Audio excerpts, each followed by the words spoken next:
Welcome to the Love on the Go podcast, brought to you by Carolina's Matchmaker.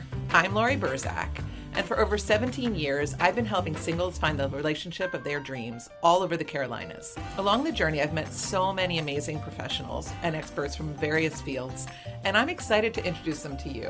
What's my goal? I want to help you look at love and relationships in a new way and to grow in your understanding of how love works.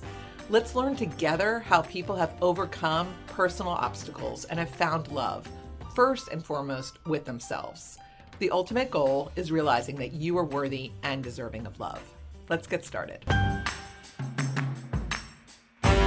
All right, Maria, I'm so excited. All right, y'all. Maria Avgitidis, better known as Matchmaker Maria, and one of my best friends of all time, is the CEO of Agape Match and the host of the dating and relationship podcast, Ask a Matchmaker, a trailblazer. I love how she sent me the bio. So here's what she wrote. I love this so much. A trailblazer in the dating industry, Maria provides an intuitive perspective to help guide singles out of dating fatigue. Yes. And into fun, happy, and healthy relationships. I love that so much.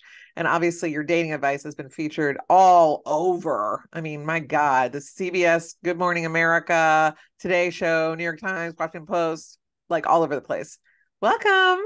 Thank you for having me. I'm so excited to be back. I am so excited you're back too. And I'm excited because you are the first guest of my new season. I was like, who do I want? And I was like, I want Maria. That is who I want. Matchmaker Maria. Start off strong. Get those dating answers quickly. Right out of the gate. Yeah. So Maria, backstory on Maria and I, who, if you didn't catch our first podcast from my first season, we've been friends for quite some time. I think you were 23 when we met. Yeah, I think I was 24, 25. Yeah, okay. I was young. Couple years older, right? And I remember distinctly standing in the kitchen at Michelle's parents' home in Florida, and you were telling me about that guy that you were dating. Yeah. Remember? He was Jewish. Jewish. And Maria's Greek, and her whole thing about her when she first started her business was very Greek oriented. And I was like, okay, why are you dating a Jewish guy? I'm so confused. And we broke up that weekend, by the way. Of course you did. So it was just funny. I met you on a Saturday morning, and by Monday I was like single. You were single, yeah. And it just was such a disconnect culturally and whatever else. And then funny enough, she ends up marrying a Greek guy. I mean, like, no surprise there. It was because of that relationship that I didn't want to date Jewish again, which, because, and there's a preface here, I didn't have a problem dating outside of my own culture. Like I didn't have a problem dating non-Greeks. Yeah. Because I would tell men, like, as if, and like very naturally, I would tell the men that I was dating, as if they had asked me, what's your favorite color? I would say stuff like, well, when I have kids one day, they are going to be Greek Orthodox Christian. Like there's no debate here. And then, or I would say stuff like, when I have kids one day, they will go to Greek school once a week, just like I did, to become fluent speakers. Or when I have kids one day, they will be going to Greek dance once or twice a week, depending on what age they are, because they'll be in competitive dance, just like me. Like for me, there was no room for compromise or debate. I was like, if you're dating me, you should know that I go to church every Sunday, and I don't expect you to join me at church ever. Right. But my kids will be raised in this way. And there is no Chrismica here. There is none of this. And the guy that I was dating that was Jewish, he was like, oh yeah, that sounds fine. Cause he at least made it seem like he was culturally Jewish. Right. So funny because recently LinkedIn suggested him as a friend. So I decided to look him up on Facebook. He's like married and I think he has kids, but I was just like, wow. And she looks, I think he married Jewish. Okay. I think her name is Rachel. So I was like, sounds Jewish. Most likely. Most likely. Yeah. And I remember that conversation. I was 24, 25. And I remember that conversation distinctly, having it with you. And then fast forward about a year later, I was being interviewed on a major television station. And after the interview was over, which I thought went really well, the producer asked me something like, are you single right now? I'm like, I am actually single. I've always been dating, but I was like, at that moment, I was like, I'm single. And she's like, do you only date Greek guys or do you? And I was like, I'm open to, as long as they're Christian. Right. And she goes, so you wouldn't date a Jewish guy? Right. And I was like, nope, I've done it. I don't want to do it again. And she's like, that's anti-Semitic. And I was like, whoa. And I No. remember calling you and telling you Yeah. this too. Yep. And then that segment got bumped off because I was like, I Oh, remember saying to her, I was like, it's not anti-Semitic for me to not want to date someone who's outside of my faith. I don't hate Jewish exactly. people. Yeah. I just believe that I believe in Jesus. Right. So there's obviously a disconnect. There's a disconnect. And I remember, I mean, you obviously for I would struggle any, dating an atheist too, like right. agnostic, I'm cool with. Right. And any listeners out there don't know I'm Jewish. I mean, obviously, I'm Jewish. And so that's why the conversation that we had, I thought was it was a very deep conversation the very first time we met. Yeah, And we quickly. really talked it through. And it's like we were like besties from the get-go. Yeah. From the get-go. And I don't know if people realize like when I say to people, because sometimes people ask me, like, do you talk to Lori? And I'm like, do I talk to Lori? She's like my first phone call, if not you or my sister. So like that's the level we're talking about. And also I have you pinned. I text you so much that I have you pinned at the top of my text messages right below my husband. If there's a video, I don't know if you put We video, do. but We've got like it. We've got look at video. that.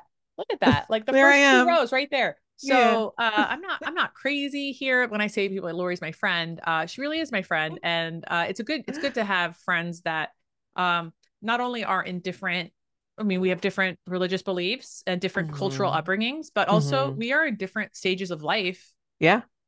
And we also have, but we have similar businesses. So it's fun to see like, Yeah. it's so, I was just thinking about this as I was getting ready for this interview. I was like, we are in really different stages of life. Like your Hmm. kids are grown and living out Yeah. of the house.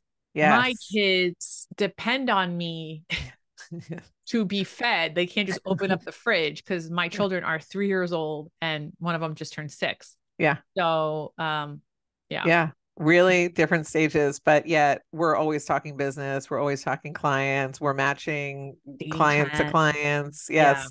And of course, there's the Matchmakers Alliance. Yes. So Oh, we yes. have that too, which is we're hosting our, well, by the time this episode comes Yep. out, we would have just hosted the biggest Yes. matchmaking conference in Yeah. Cancun. Oh my God, I'm And so excited. I'm going to just say it to future self, Lori, Yes. how incredible was that conference? Oh my God, that was the best conference ever. I feel like I learned so much. The weather was amazing. Yeah. I was really tired, but my spirits were really high and I had a great time. I would We woke definitely do it up again. and we met every morning at 8 a.m. We for did. for breakfast. That's the deal. We met every morning at 8 a.m. for Yep. breakfast. Yes. The Um, sailboat ride was amazing. that was, yeah, the catamaran at Yes. The sunset, Yep. It was brilliant. hashtag matchmaker life. So it's going to be Yep. great. Now, in that period, we probably also talked about the dating news of the month. Did you hear about Tinder? They have a matchmaker feature now. Tell me more about it. I got a little glimpse of it, but I don't know the full on. So tell me. Tinder now lets your parents and your friends play matchmaker Oh for boy. you. So Best of luck.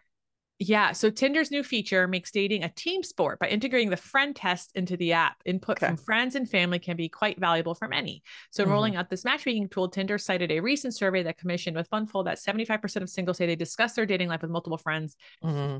multiple times a month. So, this gives Tinder users the added intel of seeing who their friends like for them when considering a potential match. But just like in real life, the user ultimately decides who they want to send a like to. That's Yeah. interesting. And it seems like people are always so intrigued, especially married people are so intrigued about their single Oh my God. friends' love lives. Yeah. And, oftentimes their single friends are having a lot more fun than the married people are. So the married people are like, let me see who you're swiping on. Tell me about your date. Tell me about who you're making out with. Like they want to know all the things. I know I have got friends I who have it's like, just there's a so lot fun. of pros to this. I Hmm. welcome Hmm. it. Yeah. I can think of one negative, What is but it? that's actually only benefits me and you. Well, Well, like yeah. when someone signs up for Tinder, Yeah. the social design of any of these apps, including Instagram, Hmm. is you're making a profile for a viewer. You don't know who that viewer is, Hmm. but at no point when you are creating a LinkedIn profile do you imagine a place at brunch where someone's passing around their phone Right. saying, look at this LinkedIn profile. Like Yeah. the social design of all of these websites, these social exploration Hmm. websites, and which will include it includes dating apps, Mm-hmm. LinkedIn, like social networking websites, and also Instagram and Facebook. The social media is in that umbrella, right? So Sure. when you create it, and I don't think people think about how they're going to be screenshot and sent to friends. Right. So there is this place where, and this is the only negative that I can think, Okay. where someone who's already on the fence about their confidentiality and discretion, Mm-hmm. Mm-hmm. that they're like, oh, I'm very high up in my career, or maybe I'm a professor, or maybe I'm an entrepreneur. Mm-hmm. And I'm already feeling like, ooh, but A little then, vulnerable. you feel vulnerable putting the Yeah, profile out there, but then you convince absolutely. yourself, right? Because what you think is, well, listen, if my friend sees me online, that's Mm-hmm. okay because they're also single and online. So I get to see Right. their profile. So like the social design of this exchange is you match me, but I get to match you too, right? Right. Right.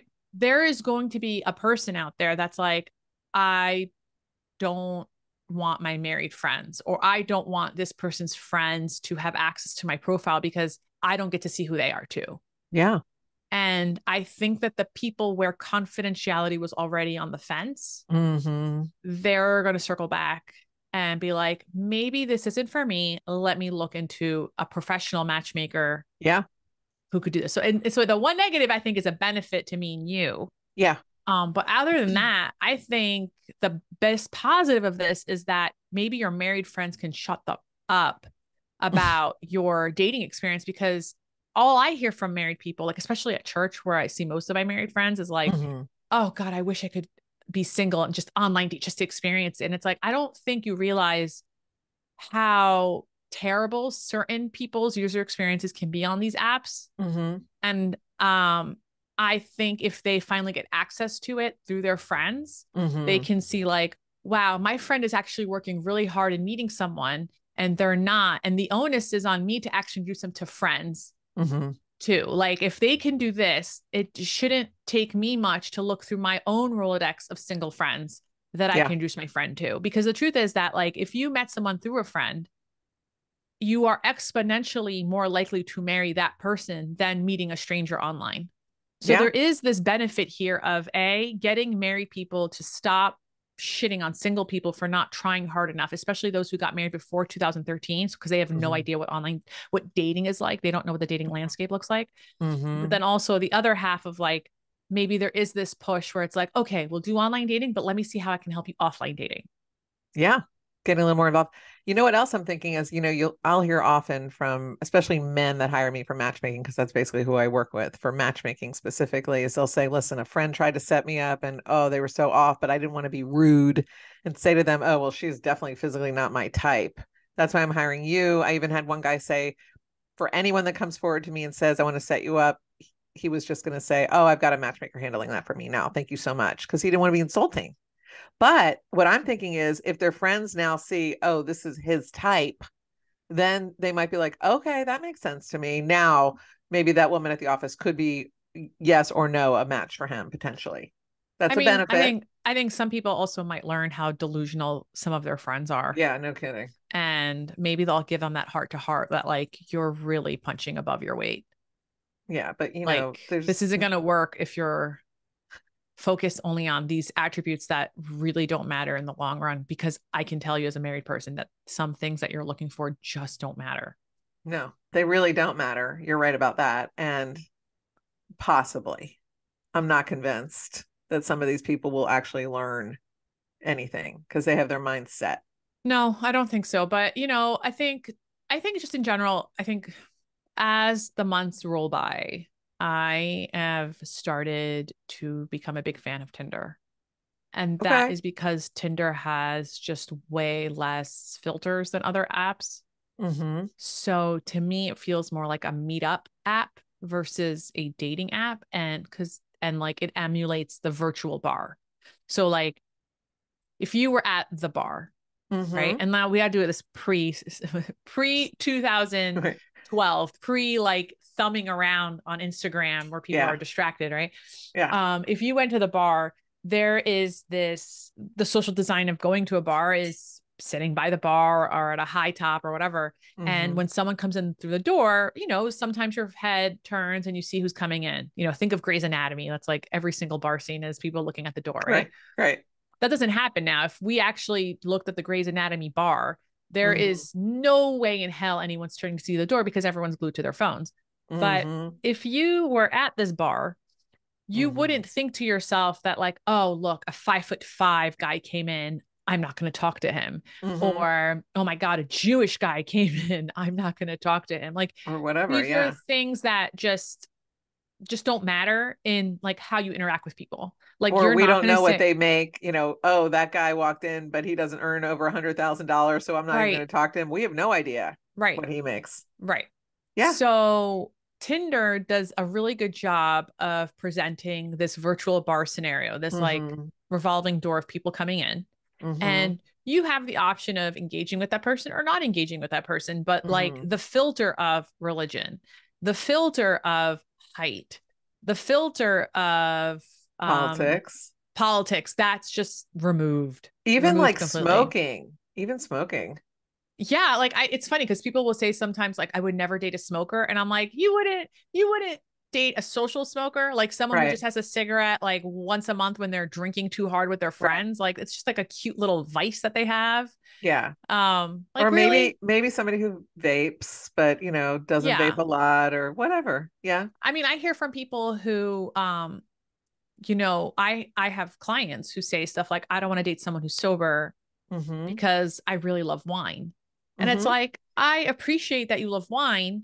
Right. You could still go to the vineyard Yeah. that once every other year. Yeah, exactly. Like people go to Napa Valley and they make it their entire personality, but they've only been once. Right. Like I'm not sober and Right. neither is my husband. But Mm-hmm. I'll be honest with you, we've only been to a vineyard twice. And we still don't like I could be sober and it wouldn't affect my life whatsoever in when I go out with my friends. Like I can certainly have a mocktail. It's funny because I think Mm-hmm. about my sister. My sister can't drink because she takes like a certain migraine medication, right? Mm-hmm. And it would just kind of F with her. Mm-hmm. And but I've got a designated driver when we go out, and Mm-hmm. she's very mocktail friendly. She always has like a fruity drink in her hand. It Mm-hmm. just doesn't have alcohol in it. Like Yeah. beyond that, why do you need someone who like can go to a vineyard once a year with you? And by the way, Right.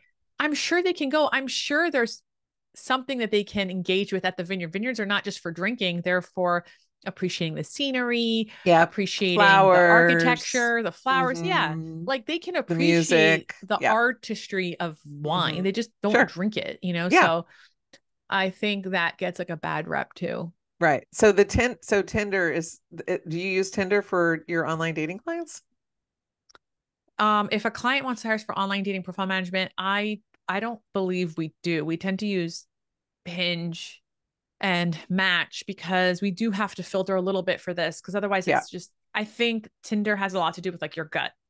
Yeah. And I highly recommend if you're not going to hire a manager to do your stuff to just do Mm-hmm. Tinder on your own and just all I'm asking, the only test here is just go out with with 5 people. That's it. Mm-hmm. Go out with 5 people you would have never said yes to. Like Yeah. surprise yourself, learn something about yourself. You know what I mean? Yeah. Maybe you've always dated men who had a full head of hair, but now there's this Yeah. guy who's got a really nice smile who's balding. That's Mm-hmm. okay that he's balding. Your boobs are going to drop too one day. So Yeah, I just recently parted ways with a client because her expectations of the type of guy she was looking for was not aligned with with the reality, men with reality at all, and the men yeah, that she liked didn't want her. So she was so disappointed, and it put me into like such anxiety because right. I can't get people to love you or like you or date you or We're anything. very limited We by are. it's funny. Somebody asked me today, this guy fulfills 80% of my list. Is that too Mhm. low? And I was No. like, and I said to her, I was like, listen, if you fulfill 80% of his list too, Hmm. that's a long-term marriage. Yeah, it is. And that last 20%, it is absurd to have an expectation that the person you marry is going to be everything for you forever Yeah. in life. life happens. In life, life happens, right? That's the sentence. And what I Yep. mean by that is that there are going to be moments where your child is sick and you have to tend to them. Your parent Mm-hmm. dies. You have to tend to Mm-hmm. that estate and that trauma and that emotion. You lose your job. We go through a global pandemic. Like there's all these things that can happen in life that is going to affect the overall compatibility with you and your partner and vice versa, right? Yeah. They're also experiencing their own emotions. And Mm-hmm. you have to step away from this place of thinking that your partner is going to be 100% of what you need from someone when there are other ways to supplement it. And like what I mean by Mm-hmm. that is like I host retreats in Greece, right? For Yeah. people to make new friends. And Mm-hmm. what I love about that is that it just kind of reinforces that, like, look, you can find the supplement of intellectual compatibility and the physicalness and of your lifestyle, like what things you want to do with other people. Like your partner Right. doesn't have to do everything with you. They don't have to be everything for you. You know where I think your partner has to be 100% with you? Emotionally. Mm-hmm. If you can find someone who communicates to you within your expectations and you communicate to them within their expectations, and you can try to regulate your emotions, because I know sometimes things get heated, it's really hard, but Mm-hmm. try to regulate your emotions and constantly try to develop your emotional intelligence. Everything else is pretty supplemental. I agree and I disagree. Okay. That's Okay. okay. So I think that the emotional compatibility has to be there and the respect for sure. But I also think it's like really important, especially in a long-term marriage, for there to be some kind of interest outside of the house that the couple is excited to do together. Yeah. And there needs to be an element of surprise. But that's the 80%, right? Like, I agree with you, Hmm. right? Like, That you should have, be in the 80%. yes. Yeah. Yes, that has to be In there. And if it's not, I think it could be a problem. the 80%, I think, yeah, sharing something together and also, look, mutual admiration and mutual respect is in that 80%. It's the Yeah. foundation. Yes. But the only way to maintain mutual admiration, mutual respect is to not be stagnant in life, like to grow. And for some Right. people, growth is, you know, a mile a year. And for other people, growth is like the marathon a year, right? So Yep. people have it's all relative, Yep. but, and that's not to be confused with ambition, but, it's just, I think if to go back to the original statement, if he's 80% what you're looking for, figure out how much of what he's looking for and see, if it works, because Hmm. you'd be surprised. Sometimes that 80% can turn to 100 3 years from now. You're like, wow, this is Yeah. exactly what I always wanted. Yeah. What is your opinion on people getting married in their early 20s, mid 20s? In 2023, where we see that mental health has taken a nosedive. Hmm. And in fact, there was this study that just came out recently. I'm sorry, I cannot tell you who it's from. I've read it very quickly.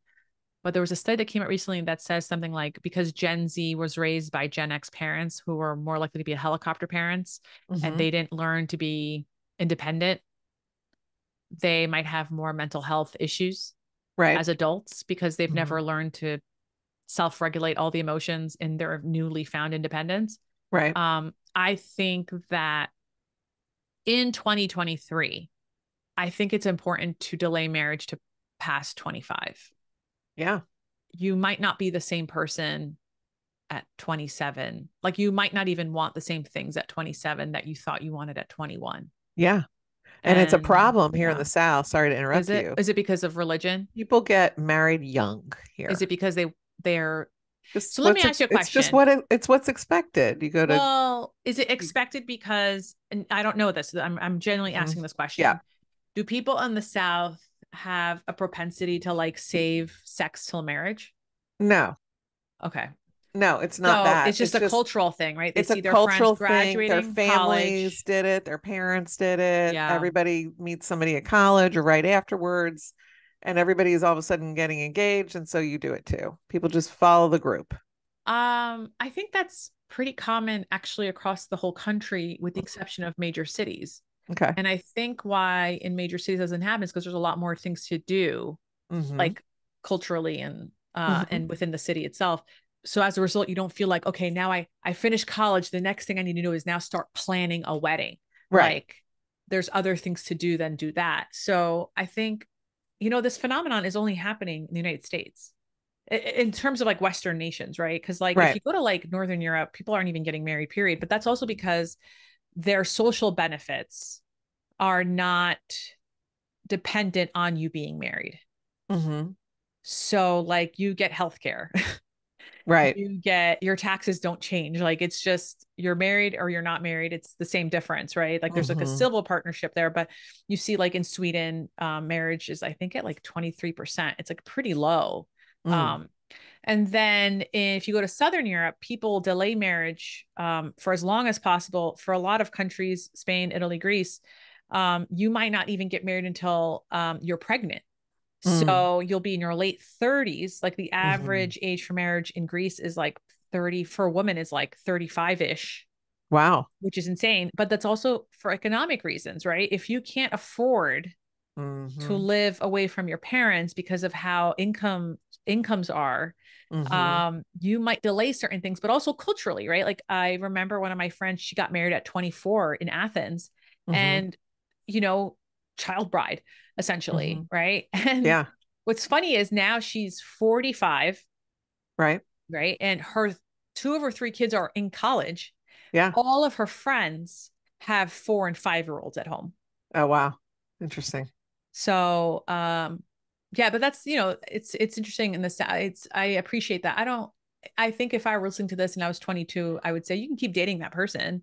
Sure. Just make a plan to like not get married until after 25. And then also ask yourself, are you marrying this person because you envision growing old with this person? Or is it because you feel like it's time to check off another milestone? Because you're just Mm-hmm. going to get married for that sec. You'll just be divorced. You'll be divorced as well in a few Yeah. years, Yeah. Or peer pressure. or deeply unhappy. Yeah. Yeah. Or you're hanging out with different groups of people and you have all the same friends. I've heard this before. They had so much in common out sort of outside of themselves, but at the end of the day, just being together, they were not, there was very little satisfaction in them as just a unit together. So I have a question. Now you're wearing green. We're Yeah. going to say we did not talk about your green theory on the last time I had you on the podcast. So let's talk about I've stopped wearing green because of green theory. Because then it's almost like, it. what's it called? What's the word? Like Self-promotion, obvious. obvious. All I know So is every time I wear green now, I think of you. Remember in the yeah. summer I posted green theory at Matchmaker Maria? And then also like I've noticed, I mean, gosh, I get tagged in people's date photos now every Oh my day, every God, time they so wear cute. green. So I like my tags are really funny. It's adorable. Um, So yeah, green theory is this thing that I noticed. I've been promoting it since 2012. It really picked up during the pandemic for whatever Mm, reason. But it's this idea that like there are certain colors that work on certain genders that just come off. So like every color has a sort of like brand personality, right? So if you think about like the mm-hmm, color blue, um, blue is a color of trust. So if you think mm-hmm. about like all of the websites that are trying to like data mine you, and Yes. like your trust, they tend to be blue, right? Facebook, Twitter, LinkedIn, what's it called? IBM, Chase Bank. Mm-hmm, Um, these are all blue, and there's a reason. Like it's just the color of trust. Similar, like if you look at like the color red, it's trying to grab your attention. And if you think about the three big box stores, Kmart, rest in peace, Target, and Walmart, they're also all red because mm-hmm, big box stores want your attention to take you away from the mom and pop shops that might look um, pretty similar to other stores in your neighborhood or whatever main street you live on, right? mm-hmm. So with green, I noticed when a very long time ago that whenever, okay, so when I worked near Bryant Park in Manhattan, um, I would go into the office every single day, and I was just kind of testing out a theory to see like which colors made people feel more comfortable to talk to me.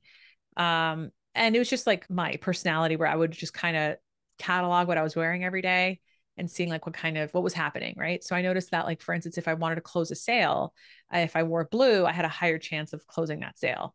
Nice. Just a minuscule, but that was just the case. Right. So anyway, so when Sure. I noticed that whenever I wore green, guys would go out of their way to come talk to me. Oh, wow.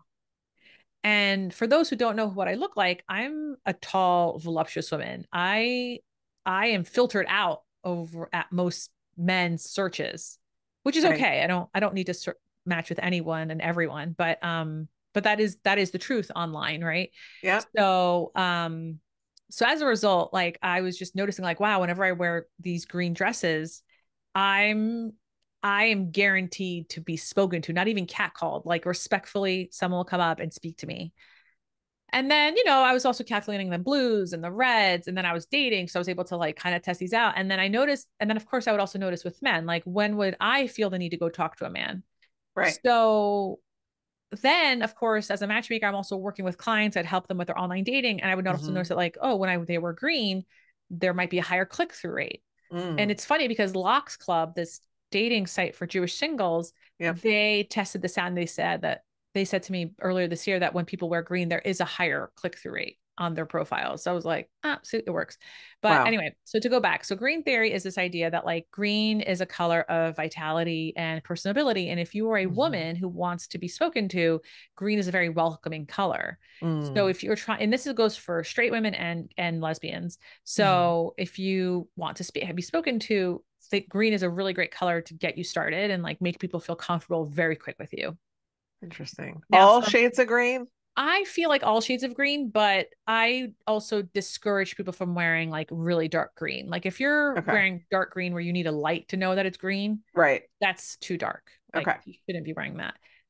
Now, second place to that is blue and yellow, especially for women that might have a darker skin tone. Yellow is like a fantastic color as well. But these are the colors that do really well on first dates, or if you're Okay. at a networking event, or if you're at a wedding. Right. Wearing those three colors is very empowering, and you will feel that like knowing this, acknowledging it does feel empowering. Mm-hmm. It does make you feel good, and that's actually all people judge you on when you're dating. Do you feel good about yourself? That shows up. Yeah. So that was that. And then for men, I noticed that it's actually not green theory. It's I'm calling it lavender and salmon theory. But Okay. I know what you're about to say. And do you remember when we were in the village over the summer and you literally spoke to a man who was yeah, wearing you can't a help it. lavender or pink He was wearing like a pink shirt? color. Yep. You couldn't help it. I couldn't help it. I have to. Yeah. So I Yeah. noticed that when and specifically straight men Mm-hmm. wear lavender or a light pink color, Mm-hmm. women gravitate to them. And that is because purple in itself is a very friendly color. It's a creative Mm-hmm. color. In Mm-hmm. fact, if you might remember the website Flickr, which is a place where you could store your photos, they were Mm-hmm. leaning into the purple because they wanted to be seen as like a fun, creative place to post your photos. Mm-hmm. You see this with the logos as well. Like any other logo that might have purple, that's like the brand that they're going for, that they're playful. And Mm-hmm. when women judge men, the first thing that women judge men on typically is the C factor, which is, are they a creep? Yeah. And if it's a yes, then they'll do anything they can to not speak to them, to avoid them. But if it's Mm-hmm. not, then they're open. Okay. And if a guy wears lavender or light pink, a lavender or purple or light pink, I think that there is this idea of like, oh, he's not a creep. It's just a subconscious thought. He might very well still be a creep. Right. But it's like a branding opportunity, right? So you Mm-hmm. feel safe, Mm-hmm. and this way, you're going to get reactions. I have heard men tell me that when they wear purple, when they wear light pink, Mm-hmm. they get approached by a lot of women, and that is Mm-hmm. also very empowering. It's nice. 84% of men have reported that they would love to be asked out by a woman. Mm. So those same men are probably the ones that are like, oh my God, a woman's coming up to me. That's really hot. That is so interesting. And I'll say that's actually something I wanted to talk to you about is Yeah. traditional dating and social norms. How have you seen it changing in terms of heteronormative relationships? Holding the doors, guy paying, man asking a woman out. Should it be like total equality? Like obviously online, I think it's fine to ask a guy out. I think Yeah. there's no problem. Doesn't matter. Do you think that after the date is it? I mean, I think it's fine for the female to text the man and say, "Hey, I had a great time last night. Hope to see you again." I see no problem with that. Yeah. But some people do think there's a problem with that, or they don't think a woman should ask a guy out. What's your opinion? Right. How do you Um, advise your clients? So I've come out with this other theory. So I have like my 12-date rule here, which we're not going to talk about right now, but we also have Yeah. the 3-day theory, which is starting to like really ruffle feathers, but I have failed to see a straight man tell me I'm wrong so far. Okay. So I think I encourage women to ask men out. Okay. Men love being asked out. That Mm-hmm. is what the studies are showing. That is what real life is showing. Mm. Women love it when they ask you out if a man would plan the date. Mm. So she might ask you out, but she still wants you to plan it out, Okay. but that makes her feel good. But where I also tell women that if you're the kind of person who wants to send a thank you text, Uh-huh. send the thank you text. I had a really great time. I hope to see you Yeah. again. Yeah. Right. Or I had a really great time. Thank you so much. And you don't have to say, I hope to see you again. Right. But Yeah. if you're the kind of person who likes to say, send a thank you text, send the thank you text. Mm-hmm. There is nothing wrong with it. If you don't do it, that's okay too. Okay. Totally. Yep. Where I draw the line as now a professional matchmaker is asking out a guy on a second date. Okay. So I don't care if a woman asks a guy out on the first date, third date, Mm-hmm. fifth date, 20th date. I don't care. The Mm-hmm. second date, though, I think having set up over 7,000 first dates at this point, or some crazy number of thousands and thousands of first dates. I have to look Yep. into my records. I have never met a man that didn't trip over himself Mm-hmm. to ask a woman out on a second date, either Mm-hmm. during the date or right after. And if they're not, now there is a one caveat to this, and I'll get to it. But now, if he takes more than 3 days, and men know, by the way, all men know they have 3 days. And if there's a 22-year-old man listening, it's like, I didn't know, you know. And you know how I know? Because when you meet someone you want to go on a second date with, you're not waiting more than 3 days to ask them out. So there is this inherent need to like secure the second date. Yeah. Whenever I hear women say, oh, the guy I went on a great first date with on Saturday has not reached out to me and it's been 10 days.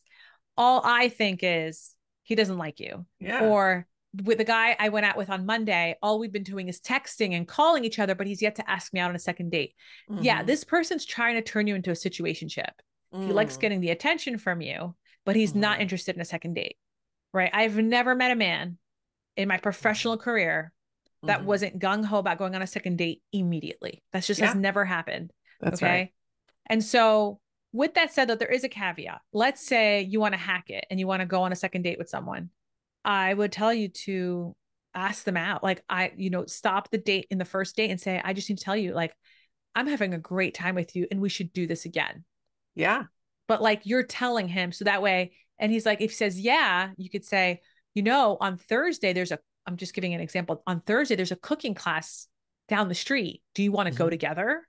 So you're Mm. kind of like asking him out, but it's like he just said he wants to go out with you again. So you're Mm-hmm. just giving suggestions. Mm. And of course, Okay. he can confirm, he cannot confirm, but that's the only caveat I have if it's happening during the first date.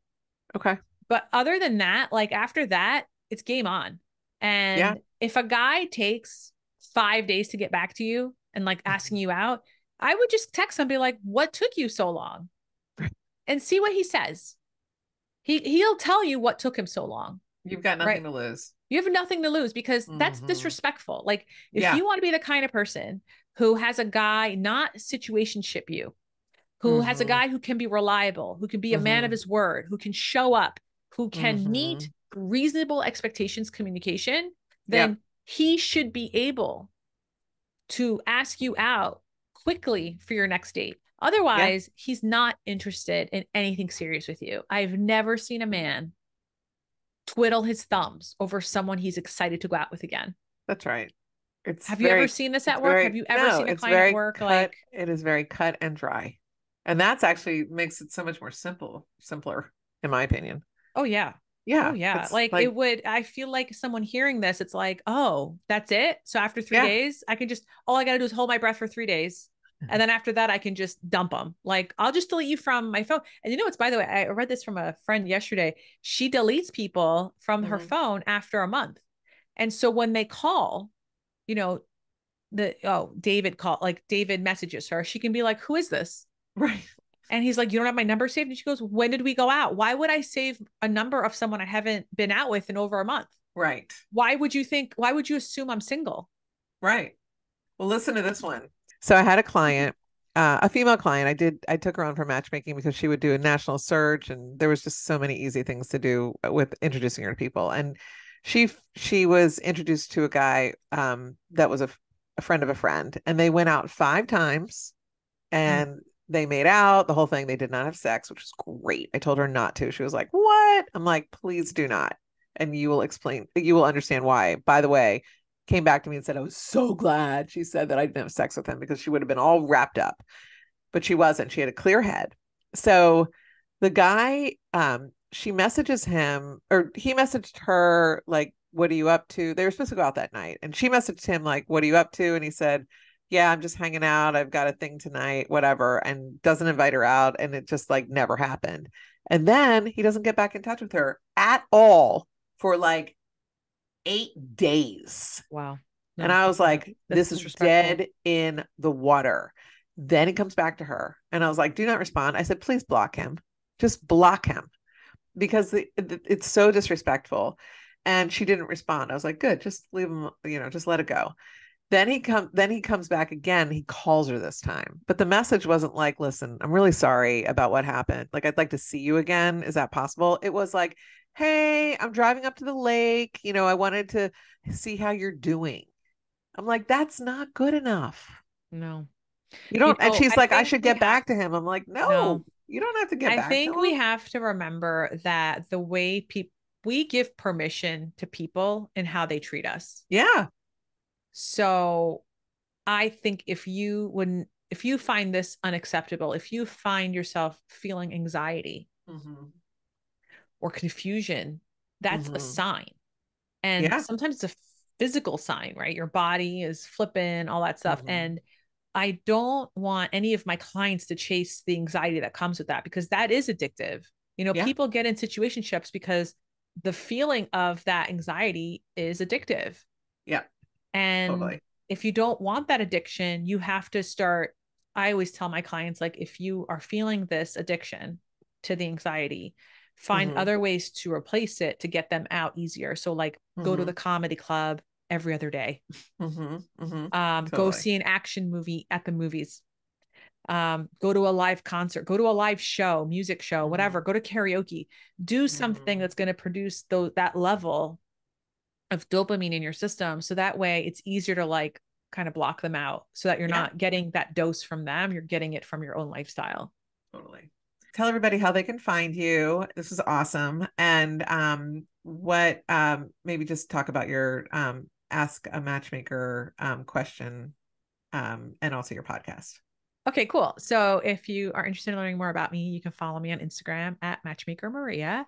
And if you want to listen to my podcast, it's called Ask a Matchmaker. And you can only not listen to, you can also watch it. So on YouTube, if you search Ask a Matchmaker, you could see my lovely face talking to other guests, or you can listen to episodes on wherever you listen to this podcast.